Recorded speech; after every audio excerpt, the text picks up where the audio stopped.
Guys, sa huli.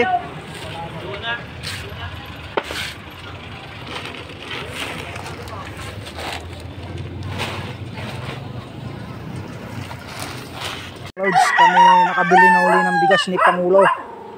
Ayun, kung gusto nyo bumili at umorder, PM nyo lang ako. Alin guys, bababa natin. Pare muna mga loads, dahil bawal tayo magbuhat, talagang mahirap persahin, bumigay. Sabi ni Pangulo, siya na rin daw magbubuhat ng aming bigas. Ayun. Kaya natulungan ko naman siya, ay naatangan ko naman. Talagang masipag ang aking Pangulo. Talagang kahit yan huyang, napakasipag na Pangulo. Ako, kalayo pa ho ng bahay nila ay doon pa sa ibaba na yun.